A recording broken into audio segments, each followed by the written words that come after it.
Bismillahirrahmanirrahim. Assalamualaikum warahmatullahi wabarakatuh.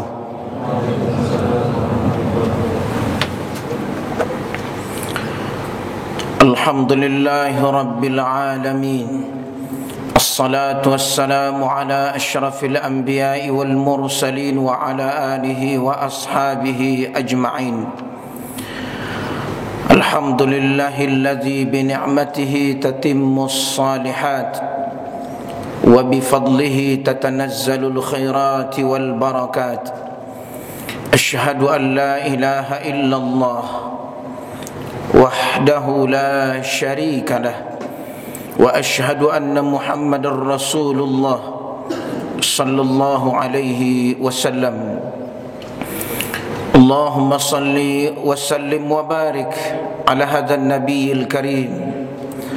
Salawatullahi wa salamuhu wa safiyuhu min khalqihi wa habibuh wa man tabi'ahum bi ihsanin ila yaumiddin.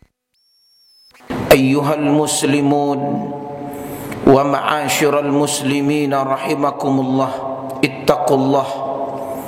Qala Allah ta'ala fi kitabihil aziz, a'udzu billahi minasy syaithanir rajim.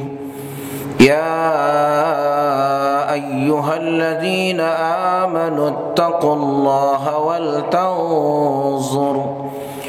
wal tanzur nafsum ma qaddamat lighad wattaqullah innallaha khabirun bima ta'malun. Ma'asyiral muslimin, fardu Jum'ah, Masjid Ad-Diya yang diberkahi, dimuliakan Allah Subhanahu wa ta'ala. Marilah kita bersyukur kepada Allah sehingga jasad, fikiran, hati yang hadirnya kita di rumah Allah di hari yang penuh barakah ini, utama sekali kita berada di tanggal 14 Muharram 1444 Hijriah, masih dalam suasana Ashhurul Hurum, bulan-bulan haram. Dia adalah Zulqa'dah, dia adalah Zulhijjah, dia adalah Muharram wa Rajab. Ma'asyiral muslimin rahimakumullah, hendaklah rasa syukur ini semakin dekatnya kita kepada Allah atas segala pemberian yang Allah berikan, titipkan kepada kita. Hendaklah kita jadikan segala itu menjadi sarana mendekatkan diri kita kepada Allah. Ucapkanlah sebanyak-banyaknya kalimat alhamdulillah. Dan dengan ini pula lah kita bisa berbagi kebahagiaan, bersyukur kepada Allah dalam suasana keadaan, utama sekali di awal tahun baru Islam. Hendaklah kita memiliki semangat di saat kita mengejar mimpi-mimpi dunia kita, target-target dunia kita, terutama di tempat kerja kita. Tapi bersungguh-sungguhlah wahai fulan, kematian adalah kepastian.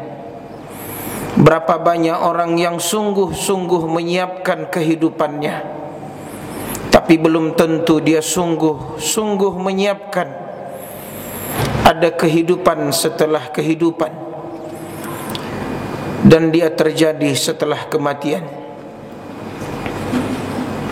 Ma'asyiral muslimin rahimakumullah, berqudwah, mencintai, meneladani. Dia adalah al-musul al-a'la, suri tauladan. Dialah Rasulullah sallallahu alaihi wasallam. Sesiapa yang mempelajari sejarahnya, secara tidak langsung dia membaca ayat-ayat Al-Quran, Sesiapa yang membaca sejarah Rasulullah, utusan Allah, maka secara tidak langsung dia menemukan bagaimana dahsyat perjuangan Rasulullah menjaga, membela, mempertahankan agamanya, yaitu al-Islam. Barang siapa yang sungguh-sungguh membaca dan meneladani sejarahnya, maka secara tidak langsung dia akan mengulang, mengembalikan kejayaan Islam.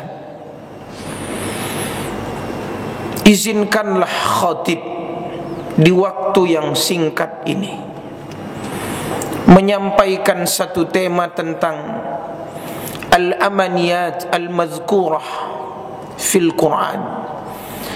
Apa saja penyesalan-penyesalan seseorang yang Allah ceritakan dalam Al-Quran, sehingga kita hidup di zaman yang saat ini, yang kita rasakan langsung saat ini, agar kiranya terhindar, setidaknya kita mewaspadai kemungkinan yang akan terjadi pada diri kita, keluarga kita, masyarakat kita.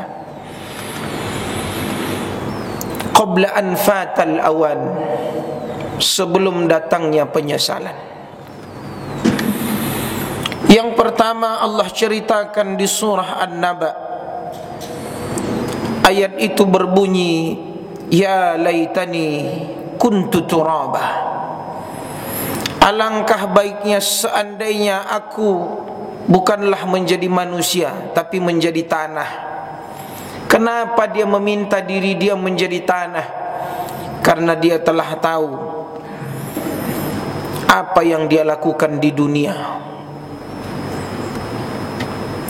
Karena ayat ini kata Allah menyebutkan, karena apa yang telah dipersembahkannya segala amalnya berupa kejelekan. Di surah Al-Fajr Allah sebutkan, ya laitani qaddamtu li hayati.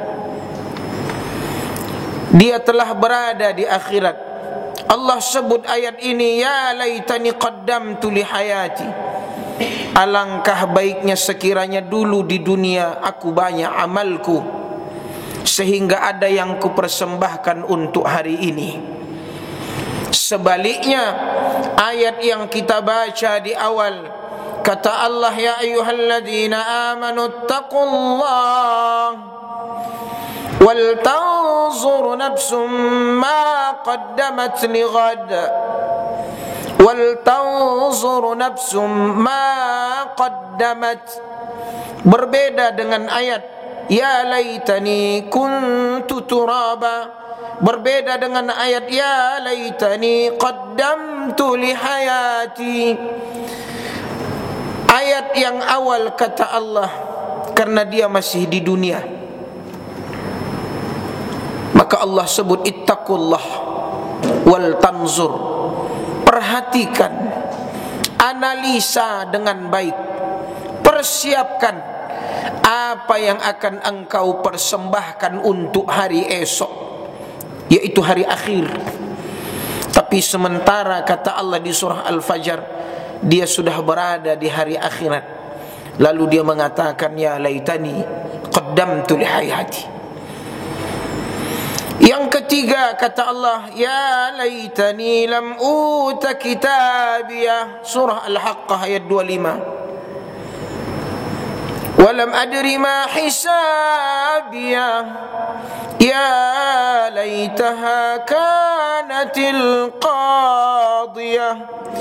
Ma aghna anni maliyah. Halaka anni sultaniyah. Khuzuhu faghulluh. Kata Allah, dia berkata karena dia yakin, karena dia telah menerima catatan amalnya dari tangan kirinya, seolah-olah dia mengatakan, alangkah baiknya sekiranya bukan aku yang menerima catatan amal kitabku ini. Seolah-olah dia tidak tahu isi kitab itu, padahal dialah yang melakukan dan mengerjakannya di bumi. Saat itu tidak ada gunanya lagi harta. Ma'aghna anni maliyah. Saat itu hancurlah segala kedudukan, jabatan, kekuasaan. Halaka anni sultaniyah. Maka dia dilempar, direbus ke api neraka. Khudhuhu faghulluh summal jahim salluh. Yang keempat, kata Allah, surah Al-Furqan ayat 28, ya laitani lam attakhidh fulanan khalila. Kenapa dia mengatakan alangkah baiknya sekiranya aku dulu di dunia mengambil sipulan temanku? Maknanya ketika di akhirat dia sengsara, dia salah memilih teman ketika dia berada di dunia. Kenapa aku ambil sipulan menjadi temanku? Benarlah kata Rasulullah, al-mar'u ala dini khalilih. Seseorang itu tergantung agama temannya, dengan bersama siapa dia berteman. Maka kalau ingin melihat seseorang, lihatlah dengan siapa dia berteman. Karena secara tidak langsung istrinya temannya, anaknya temannya, alat-alat komunikasinya temannya, hingga pergaulan-pergaulannya di luar rumah, di luar kantornya, secara tidak langsung terkadang itu mempengaruhi ibadahnya, agamanya, cara berbicaranya, cara berfikirnya, sampai nanti kepada amal-amal yang lain. Kemudian yang keenam adalah ya laitani kuntu ma'ahum fa'afuza fawzan 'azima. Kata Allah, ya laitani, dan ini di surah An-Nisa ayat 73. Alangkah baiknya kalaulah aku dulu bersama mereka, pasti aku menang, kemenangan. Tapi saat itu dia telah berada di hari akhir, hari perhitungan. Dia menyesali apa yang dia lakukan ketika itu, membuat dia hari ini kalah.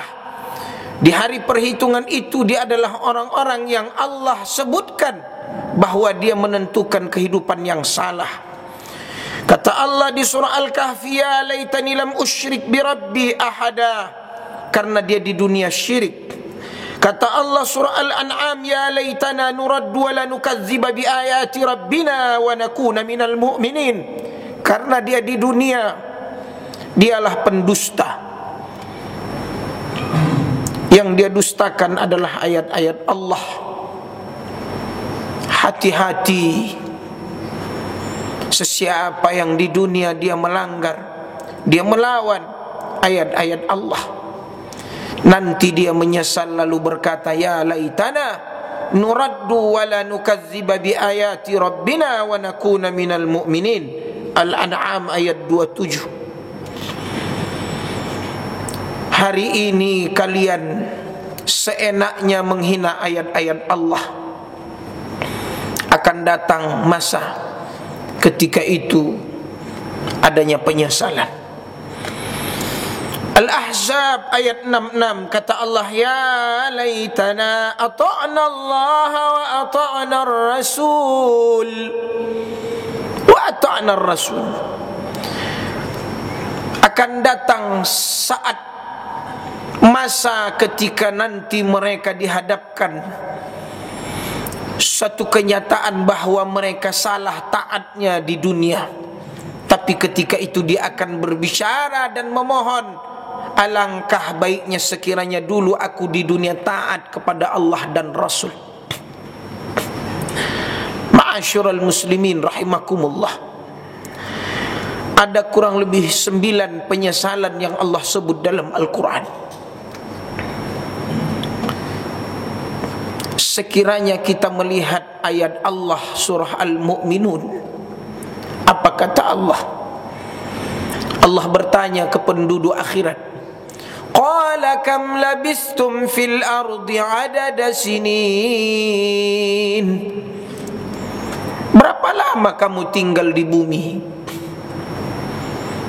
Mereka menjawab, qalu labisna yawman aw ba'da yawm fas'alil 'adin. Kami tak tinggal di bumi kecuali hanya setengah hari, sehari atau setengah hari saja.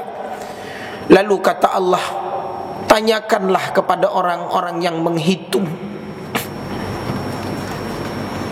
Kenapa Allah sebut mereka menyesal? Karena mereka tidak menghitung.